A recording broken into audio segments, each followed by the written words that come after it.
နံပါတ်1ကတော့စေရနာပေါ့နော်ဘာပဲလုပ်လို့စေရနာပါဖို့အင်မတန်မှအရေးကြီးတယ်ဒီချေတို့ဟင်းချက်တာတော့မှမတူဘူးလေစေရနာပါတဲ့လူနဲ့မပါတဲ့လူနဲ့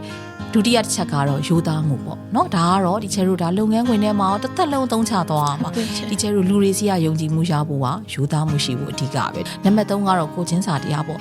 ကိုသုံးလိုက်တဲ့ပမာဏလေးနဲ့ထိုက်တန်တဲ့ပစ္စည်းဘယ်သူမှဆိုရချင်တာပဲ၄ချက်မြောက်ကတော့ဒီချေတို့ဒီ product knowledge ပေါ့နော်ကိုရောင်းချနေတဲ့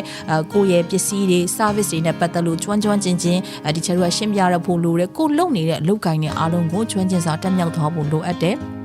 နောက်ဆုံးတစ်ချက်ကတော့စိတ်ရှည်တိခံနိုင်မှုပေါ့နော်ဒေါသတွေရှိမထားဘဲနဲ့တိခံစိတ်လေးတစ်ခုမွေးဖို့တယောက်နဲ့တယောက်ပေါ်မှာချက်ချင်းထစ်ခနဲ့မတုံ့ပြန်မဲနဲ့တိခံစိတ်လေးမွေးဖို့ဒီ၅ချက်ကတော့အရေးကြီးဆုံးလို့ပြောချင်ပါတယ်